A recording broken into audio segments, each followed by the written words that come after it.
ചിത്ര കുറച്ചും കൂടെ മര്യാദയായിട്ട് എനിക്ക് ഇത്രയും മര്യാദ തരാൻ പറ്റും. തിരിച്ചെനിക്കും അപ്പൊ ഇത്ര മര്യാദയേ ഉള്ളൂ. കല്യാണം കഴിച്ച ഒരു പയ്യനായിട്ട് ഉറപ്പിച്ച് വെച്ചിരിക്കുന്ന ഒരു കൊച്ചെന്തിനാ ബോയ് ഫ്രണ്ടിന്റെ കൂടെ പോയത്? അതൊക്കെ എന്റെ പേഴ്സണൽ കാര്യങ്ങളാണ്. അവന്റെ പേഴ്സണൽ കാര്യം. വിളിക്കിച്ചുനെ ഞാനിത് പോലീസിൽ കംപ്ലൈന്റ് ചെയ്യും. കുട്ടി സമാധാനപ്പെട്. ഇങ്ങനെ സമാധാനപ്പെടാൻ പറ്റില്ല. കാരണം എന്റെ ലൈഫ് അത്ര പ്രശ്നത്തിലാണ് നിൽക്കുന്നത്. എന്റെ വീട്ടിൽ ഇറക്കി വിട്ടു. ഞാനാണെങ്കിൽ തല്ലിക്കൊന്നേ ഇറക്കി വിടുവല്ല ചെയ്യുന്നത്. ഇവിടെ വന്നപ്പോഴും ഇവരിങ്ങനെയാണ് സംസാരിക്കുന്നത്. ഇന്ന് അടി കൊള്ളാനുള്ള എല്ലാ വകുപ്പും ഞങ്ങൾ ഒപ്പിച്ചു വെച്ചിട്ടുണ്ട്. ഞാനിപ്പോ ഉള്ളത് കൊല്ലത്താണ്. എന്റെ കൂടെ ഉള്ളത് KL പ്രാങ്കിലെ കിച്ചു ആണ്. Kichu, welcome to movie world. ഇന്ന് എന്താ പരിപാടി? ഞാൻ വീട്ടിൽ പോവൂടെ? കിച്ചുന്റെ അമ്മയാണോ? കിച്ചുന്റെ അമ്മയാ? കിച്ചു പ്രാങ്ക് ചെയ്യണ കാര്യം അറിയാലോ. കിച്ചു ചെയ്ത ഒരു കാര്യം കൊണ്ടിട്ട് എന്റെ കല്യാണം മുടങ്ങിയിട്ടുണ്ട്. എനിക്ക് ഇന്ന് അതിനോടൊരു സമാധാനം എനിക്ക് ഉണ്ടാക്കി തന്നേ പറ്റും. തലയും വാലും ഇല്ലാതെ പറയാതെ കാര്യം പറയൂ. കാര്യം പറഞ്ഞത്, കിച്ചു ഒരു പ്രാവശ്യം വീഡിയോ എടുക്കുന്നുണ്ടായിരുന്നു. ഫുട്പാത്തിൽ വെച്ചിട്ട് ഇങ്ങനെ വീഡിയോ എടുക്കുന്നുണ്ടായിരുന്നു. ഞാനും എന്റെ ബോയ് ഫ്രണ്ടും കൂടി ഞങ്ങൾ നടന്നു വരുമായിരുന്നു. അപ്പോൾ അത് കിച്ചു എടുത്തിട്ടുണ്ടായിരുന്നു. ഇതെന്റെ വീട്ടുകാർ കണ്ടു, എന്റെ കല്യാണം ഉറപ്പിച്ച ചെക്കൻ കണ്ടു. അങ്ങനെ ആകെപ്പാടെ ഭയങ്കര പ്രശ്നമായി. ഇപ്പൊ കല്യാണം മുടങ്ങി, ബോയ് ഫ്രണ്ടിന്റെ കാര്യം സീനായി. ഇപ്പൊ എന്റെ വീട്ടിലും ഭയങ്കര സീനായിരിക്കും. നിങ്ങൾ റോഡിലൂടെ പോകുന്ന സമയത്ത് കിച്ചു ചെയ്ത കിച്ചുനോട് ഞാൻ പറഞ്ഞത് അത് ഡിലീറ്റ് ചെയ്യണം എന്നുള്ളത്. കിച്ചു എന്തുകൊണ്ട് ഡിലീറ്റ് ചെയ്തില്ല? കല്യാണം ഉറപ്പിച്ച പയ്യന്റെ കൂടെ അല്ലയോ പോയത്? അത് നിങ്ങൾ അറിയേണ്ട കാര്യമില്ലല്ലോ. പിന്നെ ഞാനിപ്പോ എന്തോ അറിയണ്ടേ? കിച്ചു ആണ് ഇപ്പൊ ഇത്ര പ്രശ്നം ഉണ്ടായോ? അല്ലെങ്കിൽ ആ വീഡിയോ ഡിലീറ്റ് ചെയ്യണം, എന്റെ വീട്ടുകാരോട് സംസാരിക്കണം, അത് പ്രാങ്ക് ആയിരുന്നു എന്നുള്ള കാര്യത്തിൽ നിങ്ങൾ എന്താന്ന് വെച്ചാൽ അത് ചെയ്ത് എനിക്ക് ഒതുക്കി തന്നേ പറ്റുള്ളൂ. ഇല്ലെങ്കിൽ എനിക്ക് ഭയങ്കര പ്രശ്നമാണ്. എന്റെ മോളെ ഇങ്ങനെയൊക്കെ വന്ന് പറഞ്ഞ ഇതിനകത്തൊക്കെ എന്തോ കാര്യമെന്ന് ഞാൻ അറിയണ്ടേ? വെറുതെ ഇങ്ങനെ ഒരു പ്രാങ്ക് ചെയ്യുന്ന ഒരു വ്യക്തി. അപ്പൊ അവന്റെ വീഡിയോയിൽ നിറച്ച ആൾക്കാർ വരുന്നുണ്ട്. അവന്റെ വീഡിയോയിൽ നിറയെ എല്ലാ ദിവസവും നിങ്ങളെ തപ്പി ഇങ്ങനെ അതുപോലെ ആൾക്കാർ വരുമോ? എന്നെ തപ്പി എന്നും വരാൻ അവൻ എല്ലാവരുടെ കൺസേൺ എടുത്തിട്ടാണ് ചെയ്യുന്നത്. അങ്ങനെ എടുത്തിട്ടുണ്ടോ ഇല്ല എന്നുള്ളത് നിങ്ങൾക്ക് എങ്ങനെ ഉറപ്പ് പറയാൻ പറ്റും? മോളെ പ്രാങ്ക് ചെയ്തോ? കിച്ചു ഓൾറെഡി സംസാരിച്ചതാണ്. അപ്പൊ ഞാൻ പറഞ്ഞു അത് ഡിലീറ്റ് ചെയ്യണം എന്നുള്ളത്. അല്ല, ആ പ്രാങ്കിനകത്ത് നിങ്ങൾ വെറുതെ വഴിന്ന് കണ്ടതാണോ അതോ മോൾ അതിനകത്ത് ഇൻവോൾവ് ആയ? ഞാൻ ഇൻവോൾവ് ആയതല്ല, അവൻ ചെയ്യുന്ന ഇൻവോൾവ് ആയതാണ്. അതിനകത്ത് ഒരു പ്രാങ്ക് ചെയ്യുന്നവരെ ഒത്തിരി കഷ്ടപ്പെട്ടിട്ടാ ചെയ്യുന്നത്. അതിനകത്ത് ഒത്തിരി എഫേർട്ട് എടുത്ത് പോയിട്ട് 3-4 കൊച്ചുങ്ങൾ കടന്ന് രാവും ചെയ്യുന്നത്. അവന്റെ തൊഴിൽ അതല്ലേ? ഓരോരുത്തർക്കും ഓരോ വീഡിയോ അല്ലേ? അങ്ങനെ വളരെ ഇതായിട്ട് പറയാം. നിസ്സാരമായിട്ടതല്ല. കുട്ടി സമാധാനപ്പെട്. ഇങ്ങനെ പറ്റില്ല. കാരണം എന്റെ ലൈഫ് അത്ര പ്രശ്നത്തിലാണ് നിൽക്കുന്നത്. എന്റെ വീട്ടിൽ ഇറക്കി വിട്ടു. നിങ്ങൾക്ക് അറിയാവോ?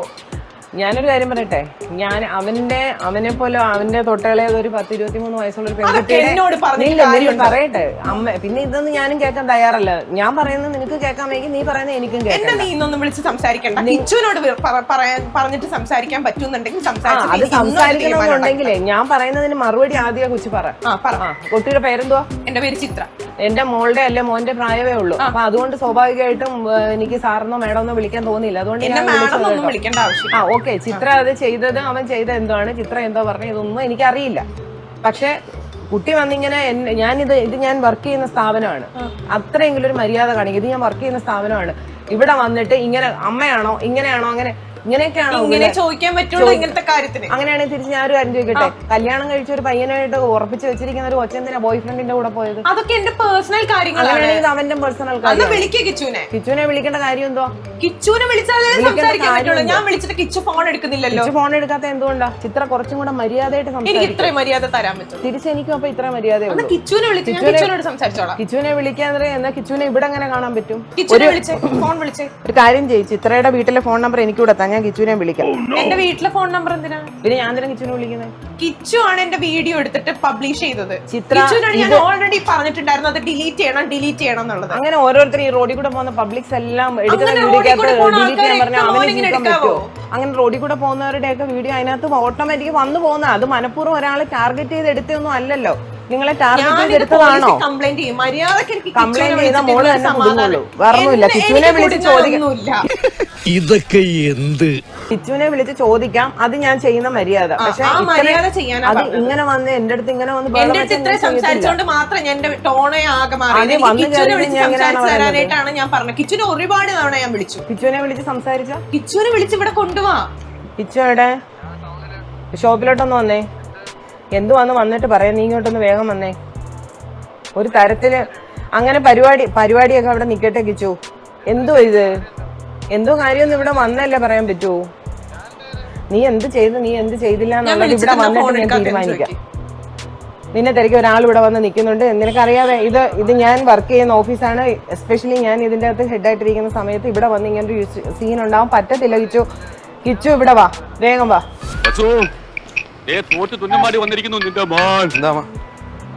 ഈ കൊച്ചിനെ അറിയോ?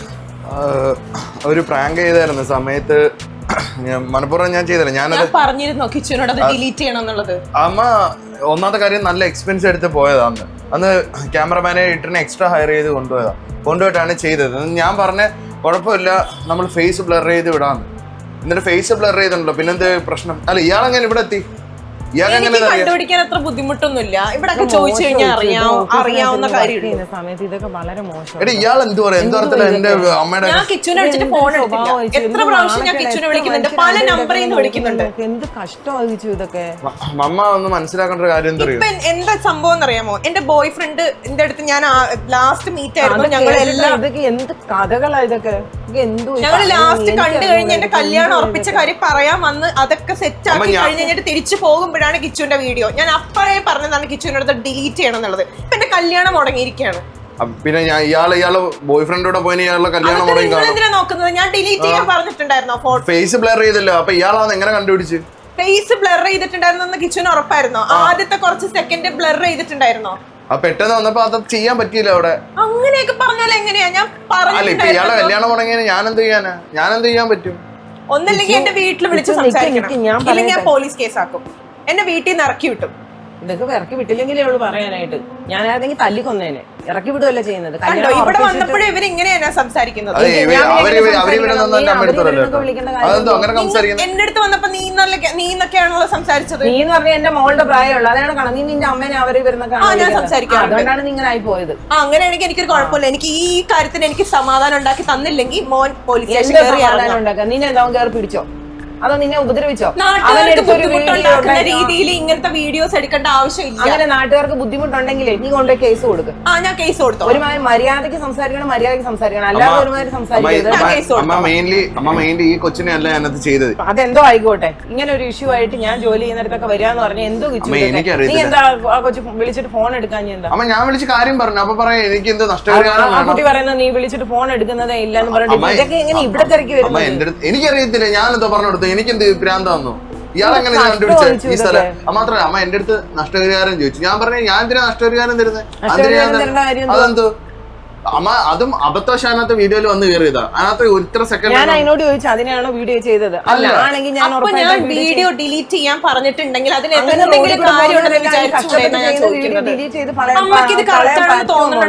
മോളെ നീ ചെയ്തതും കറക്റ്റ് അല്ല. അവൻ ചെയ്തതിനകത്ത് ഇപ്പൊ നിനക്ക് നീ ചെയ്ത ഒരു വലിയ തെറ്റാ. അത് വലിയ തെറ്റ് തന്നെയാ. അത് ചെയ്ത് അവന്റെ അടുത്ത് അവൻ ബ്ലർ ചെയ്തെന്ന് പറഞ്ഞില്ലേ? ഫേസ് ബ്ലർ ചെയ്താണ്. ഞാനൊരു കാര്യം പറയട്ടെ, അതിന്റെ ആദ്യത്തെ കുറച്ച് സെക്കൻഡ് ബ്ലർ ചെയ്തിട്ടുണ്ടായിരുന്നില്ല. വേണമെങ്കിൽ കിച്ചുവിനോട് ചോദിച്ചോ. അപ്പൊ ചെയ്യാൻ പറ്റത്തില്ലായിരിക്കും. ചെയ്യാൻ പറ്റിയില്ല. അത്ര അയാള് കേസ് കൊടുക്കുക എന്താന്ന് വെച്ചാൽ ചെയ്യുള്ളൂ. അമ്മ ഇത്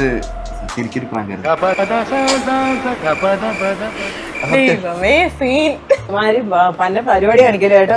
ജോലി ചെയ്യുന്ന സ്ഥലത്തൊക്കെ വന്നിട്ട് എത്ര മനുഷ്യരെല്ലാം നോക്കുന്നറിയോ? അപ്പുറം ഇപ്പുറം ഉള്ള കടക്കാരെല്ലാം നോക്കുക. അമ്മയുടെ സ്ഥാപനത്തിലെ ആൾക്കാരെ എല്ലാം വിളിച്ച് ഹെൽപ്പ് വെച്ചിട്ടാ ചെയ്തത്. ക്യാമറ ഒളിഞ്ഞു നിൽപ്പുണ്ട്. ഇവരൊക്കെ നീ ചിരിക്കരുത് കേട്ടോ. വാ, ചിരിക്കണ്ടെങ്കി വാ. ഞാൻ എന്തെങ്കിലും പറഞ്ഞിട്ടുണ്ടെങ്കിൽ അറിയാത്ത പോലെ അവിടെ വന്ന് ഇരിക്കുവാ. ഞാൻ എന്തെങ്കിലും പറഞ്ഞിട്ടുണ്ടെങ്കിൽ അമ്മ ഒരു ഇന്റർവ്യൂവിന്റെ കാര്യമായിട്ട് വന്നേ. ഞങ്ങള് കിച്ചുവിന് ഒരു ഇന്റർവ്യൂ കല്യാണം ആലോചിച്ചിട്ട് കാമുകനായിട്ട് കറങ്ങിയെന്ന് പറഞ്ഞ് എനിക്ക് എല്ലാം വേറെ എന്തോ ആയിരുന്നെങ്കിലും ഞാനത് മര്യാദയായിട്ട് സംസാരിച്ചു. ചേച്ചിമാരെന്താ നേരത്തെ എസ്കേപ്പ് ആയത്? ഇന്ന് ഇത് ഷൂട്ട് ചെയ്യാൻ വേണ്ടി അവർ എസ്കേപ്പ് ആയത്. അമ്മ കണ്ടോ ക്യാമറ? ഇവരാണ് ഒളിച്ചു നിർത്തി ഞങ്ങൾക്ക് ക്യാമറ ഒക്കെ സെറ്റ് ചെയ്ത് തന്നത്. ഇവിടുത്തെ ആൾക്കാർ തന്നെയാണ്. പിന്നെ കിച്ചു ഒക്കെ ആയിട്ടാണ് അല്ലേ? കിച്ചു ഇന്റർവ്യൂ എടുക്കാൻ വന്നതാ ഞങ്ങള്. അപ്പം എന്റെ അടുത്ത് പറഞ്ഞു നമുക്കൊരു പ്രാങ്ക് ചെയ്യാന്ന്. അപ്പൊ ഞാൻ പറഞ്ഞ് പല രീതിയിൽ ഞാൻ ചെയ്തിട്ടുണ്ടല്ലോ. വെറൈറ്റിക്ക് എന്റെ അമ്മയെ നമുക്ക് പറ്റിച്ചാലോന്ന് ചോദിച്ചു. സ്ഥിരമായിട്ട് നിനക്ക് അതാണല്ലോ പരിപാടി. നമ്മള് പ്രാങ്ക് പലവിധം ഉണ്ട്. നമ്മളെന്നെ റാൻഡ് ആയിട്ടുള്ള ഒരു ചെയ്യാൻ പോകുന്നത്. ചേട്ടാ ഈ നാട്ടിലുള്ള ഒരു വാരനെയോ ഇത് ഞാൻ സ്നേഹിക്കുന്ന പെങ്കൊച്ചായിരുന്നു. അപ്പൊ ഇന്ന് എന്നെ കാണാൻ വരണമെന്ന് പറഞ്ഞു. അപ്പൊ ആ പെങ്കൊച്ച് എന്റെ കൂടെ വരാൻ നിൽക്കുന്നത്. എല്ലാ ദിവസത്തേക്ക് ചേട്ടനോട് കൊണ്ടുപോകാൻ പറ്റും. അമ്മ ഒന്നും കൊണ്ടുപോകില്ല. എങ്ങനെ ചേട്ടാ കൊള്ളാല്ലേ? ഇതണക്കേ ഉള്ളൂ ഞാൻ ഇച്ചിരി പേടിച്ചു കേട്ടോ. പേടിക്കരുത്. ഇപ്പൊ ആദ്യം ആകുമ്പോ അങ്ങനെ പേടിയൊക്കെ തോന്നി. ഇനി ഞാൻ വരുന്നത് ഹിന്ദിക്കാരനാ. ഇവനെ തടഞ്ഞെടുത്ത് ഐ ലവ് യു എന്ന് പറ. ഭയ്യ ഭയ്യ ഐ ലവ് യു. ഈ ഐ ലവ് യു ആർക്ക് വേണം? സോറിയോ ആള് നടക്കും. ഈ ചേട്ടനോട് ഞാൻ എന്താ ചോദിക്കാ? നീ ചോദിക്കില്ലേ ഈ ചേട്ടടുത്തൊന്നും ചോദിക്കില്ലേ? അല്ല കൈ അയാളുടെ വരവ് തന്നെ ശരിയല്ല. അറിയുന്നോ ഒരുപാട് തല്ലി കിട്ടും. ഈ അപ്പൂപ്പൻ്റെ അയ്യോ പാവം. അപ്പൂപ്പ നമുക്ക് ഇവിടുന്ന് ഷാർജയിലോട്ട് ഉള്ള വണ്ടി പോയോ? ഇങ്ങോട്ട് വരൂ. ഈ നമ്മുടെ ഷാർജയിലോട്ടുള്ള വണ്ടി പോയോ? ആ നമ്മുടെ ദുബായുടെ അപ്പുറത്തല്ലേ ഷാർജ, അവിടുത്തെ വണ്ടി പോയോ? അവിടെ ലിസ്റ്റ് ഇപ്പൊ ചെന്ന ആ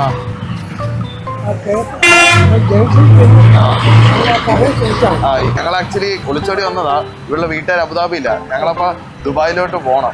അപ്പൊ ഷാർജയിലോട്ടുള്ള വണ്ടി നമുക്ക് അതിനകത്ത്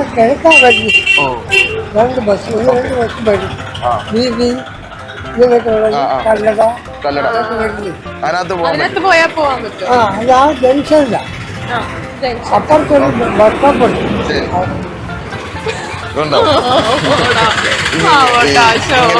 ഇങ്ങനെയൊക്കെ സംസാരിക്കണം. ഇതെങ്ങനെയാ?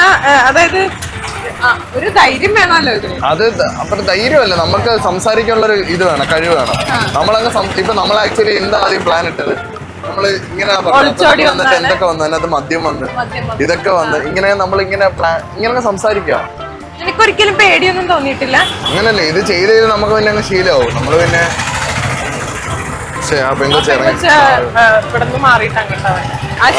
മാമനെ അടിച്ചു മൊണ്ടാൻ മനസ്സിലായേ കുറെ നേരെ നമുക്ക് എസ്കേപ്പ് ആയി. അയാൾ കറക്റ്റ് എസ്കേപ്പ് ആയി. ഒരു ചേച്ചി വന്നിട്ട് ആ ചേച്ചി ഇവിടെ വരുമ്പോ ഇറങ്ങി നടക്കുന്നു. അതായിരിക്കും മിക്കവാറും നടക്കുന്നത്. ഞാൻ പലവട്ടം പറഞ്ഞ നേരിട്ട് ഈ പ്രശ്നം നോക്കുന്നു. ഊട്ടിച്ചങ്ങ് വിടണോ? മനസ്സിലായോ? പിടിക്കാൻ ഞാൻ റിയാക്ഷൻ മാത്രം. അല്ല ആ ചേച്ചി ഇല്ലേ, ആ ചേച്ചിയുടെ കൈ കയറി പിടിക്കണം. ചേച്ചി എന്നെ അടിക്കുന്ന ചേച്ചി എന്നിവനോട് അയപ്പ് പഠിപ്പിച്ചു തരുവാ. ഇത് നല്ല കൊച്ചായിട്ട് നടന്ന ഞാനെന്നറിയാമോ? ഇങ്ങനൊക്കെയാ ഓരോന്ന് ചെയ്യുന്നത്. ആ മാമന്റെ കൈ കയറി ഞാൻ കലിപ്പിക്കും. പക്ഷെ ഒരു പ്രശ്നം എന്ന് വെച്ചാ പുള്ളിക്കാരൻ മലയാളിയാണോ എന്ന് എനിക്കൊരു സംശയമുണ്ട്. ഇല്ല 1500 വട്ടം ഞാൻ പറഞ്ഞിട്ടുണ്ട്. ഞാൻ പോരുത്.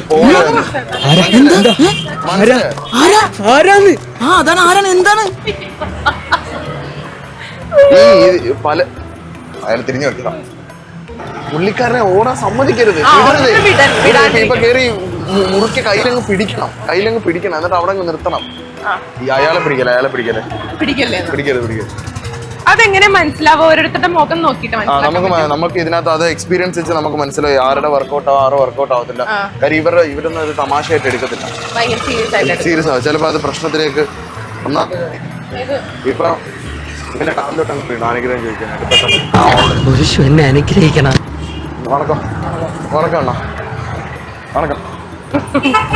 കണ്ടോ? ഇങ്ങനെയൊക്കെയാണ് നമ്മൾ ഈ പ്രാങ്കിന് നമ്മൾ ചെയ്യേണ്ടത് കേട്ടോ.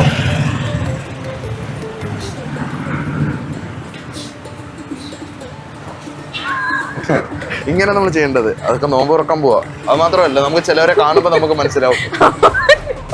ഒന്നും മനസ്സിലായിട്ടുണ്ടാവില്ല അല്ലേ? ചിലത് വർക്കൗട്ട് ആവത്തില്ല. ഞാൻ ഒറ്റയ്ക്കായിരുന്നെങ്കിൽ ഇപ്പൊ അടി കിട്ടും. നമുക്ക് അടി കിട്ടാൻ പറ്റുന്ന എന്തൊക്കെ ചെയ്യാം. ഇപ്പൊ ഗൂഗിൾ മാപ്പും കൊണ്ടായിരുന്നു നടന്നു വരില്ലേ? എന്നാ എന്തുകൊണ്ടാ ഇതെല്ലാം വഴി എന്ന് പറഞ്ഞാൽ ഫോൺ എടുത്തോണ്ട് ഇവിടെ നിന്ന് കഴിഞ്ഞാൽ കലിപ്പാവും. അടി അടക്കത്തില്ലേ? വീഡിയോസ് ഒക്കെ കാണാറുണ്ടോ അമ്മ? വീഡിയോസ് ഒക്കെ ഇഷ്ടമാണ്. ഇങ്ങനെ ആരെങ്കിലും ഒക്കെ വന്ന് പറഞ്ഞിട്ടുണ്ടോ വീഡിയോസ്? മുമ്പ് ഒരു പ്രഗ്നൻസി പ്രാങ്ക് ചെയ്തിട്ടുണ്ടായിരുന്നു. അതുപോലെ എന്നെ പെരുവഴി കൊണ്ട് നിർത്തി. എന്റെ പൊന്നെ, അപ്പൊ ഇത് സ്ഥിരാണല്ലേ? ഇതിനു മുമ്പ് ഇതനക്ക് നമ്മളിപ്പോ ഈ വർക്കിന്റെ ആയിരുന്നു നടന്നത്. അല്ലാതെ ഒരു പെങ്കുച്ചിങ് ഇങ്ങനെ വന്ന് പ്രഗ്നന്റ് ആന്നൊക്കെ പറഞ്ഞു. അമ്മ ഒരു വട്ടം അങ്ങനെ ചെയ്തിട്ടുണ്ടായിരുന്നു. ഞാൻ ആദ്യം അങ്ങനെയൊക്കെ വിചാരിച്ചിട്ടാ. പിന്നെ എനിക്കധികം പറഞ്ഞ പിടിച്ചു നിൽക്കാൻ പറ്റാത്തത് കൊണ്ടാണ് ഇല്ലെങ്കിൽ ഞാൻ അങ്ങനെയായിട്ട് വന്നേനെ. പിന്നെ- കിച്ചു എന്നെ പറഞ്ഞു പറ്റിച്ച് പ്രഗ്നന്റ് ഇല്ല ഒരു വട്ടം അങ്ങനെ നമ്മൾ ചെയ്തയാ. അത് ചെയ്തത് കൊണ്ട് അത് ഞാൻ കേൾക്കത്തില്ല. കേക്കില്ല. അപ്പൊ മനസ്സിലായിട്ടുണ്ടാവും. ഇപ്പോഴത്തെ പെമ്പിള്ളേരൊക്കെ വന്ന് എന്തൊക്കെയാ പറയുന്നത്, എന്തൊക്കെയാ കാണിക്കുന്നത്, ഇവിടെ നിന്ന് ഇനി എന്റെ തല വഴി ആസിഡ് ഒഴിക്കുക, സ്വന്തമായിട്ട് കത്തിക്കും, ഇതൊന്നും നമുക്ക് അറിയത്തില്ലല്ലോ. അങ്ങനെയൊക്കെ കൊണ്ടുവന്നല്ലേ മണ്ണെണ്ണയൊക്കെ. ദൈവമേ, മണ്ണെണ്ണ കൊണ്ടുവന്നൊരു കട, അത് കൊള്ളാം, നല്ലൊരു കണ്ടന്റ്. അവര് കടയിൽ കയറി മണ്ണെണ്ണയൊക്കെ ഇട്ട് നിക്കണം, ഞാൻ ഇത് കത്തിക്കാൻ പോവാ. അപ്പൊ ആ കടക്കാരൻ എന്തോ ഞാനിത് കത്തിക്കുവാണ്. ഒന്നുമില്ല, അവിടെ നിന്നെ നിർത്തിയാൻ കത്തിക്കും. അമ്മ ഇതുപോലെ എന്തെങ്കിലും പരിപാടികളിൽ ഇൻക്ലൂഡ് ആവാന്നൊക്കെ പറഞ്ഞ അമ്മക്ക് ഇൻട്രസ്റ്റ് ഉണ്ടാവും. അമ്മ ഐഡിയാസ് ഒക്കെ പറയും. അമ്മയ്ക്ക് എല്ലാം ഒന്നും ചെയ്യാൻ അങ്ങനെ താല്പര്യം. ഇത് എങ്ങനെയാടാ പറ്റുന്നത്? ഒരു കാരണവശാലും കിച്ചന് ഒരു പേടിയോ ഇതൊന്നും എക്സ്പീരിയൻസ്ഡ് ആയതുകൊണ്ടായിരിക്കും. നമ്മള് പ്രത്യേകിച്ച് എന്താ പറയണ്ടേ, പ്രത്യേകിച്ച് ഒന്നും നോക്കാനില്ല. എന്തായാലും നമ്മള് ഒരു പ്രശ്നം ഉണ്ടാക്കാൻ ഇറങ്ങിയത്. ഇപ്പൊ നമ്മളിപ്പോ 10 മണിക്ക് ചിത്രയല്ലേ, ചിത്ര 10 മണിക്ക് തൂക്കിക്കൊല്ലുക. പിന്നെ ചിത്ര എന്ത് ചെയ്താലും എന്തായാലും ചാവാൻ പോവാ. അപ്പൊ അങ്ങനത്തെ ഒരു തോട്ട് നമ്മുടെ മനസ്സിലുണ്ടെങ്കിൽ പിന്നെ നമുക്ക് പേടിക്കേണ്ട കാര്യമില്ല. 10 മണിക്ക് തൂക്കിക്കൊല്ലാൻ പോകുന്നവന് ബിരിയാണി വേണോ അല്ലെങ്കിൽ വേറൊരുത്തനെ കൂടെ കൊല്ലണോ, എന്തും ചെയ്യാം, എന്ത് ചെയ്താലും കൊല്ലുമല്ലോ. ഇതൊക്കെ എവിടെന്നാടാ പഠിക്കുന്നേ? അല്ല അതാണ്. പിന്നെ എന്താന്ന് വെച്ച് കഴിഞ്ഞാൽ ഓരോ ആൾക്കാരുടെ മുഖം നോക്കിയിട്ട് പറയും, ഇവരുടെ അടുത്ത് ചോദിക്കണ്ട കേട്ടോ, അടി കിട്ടും. കാര്യം എനിക്ക് നമ്മൾ കണ്ട് ശീലമായി.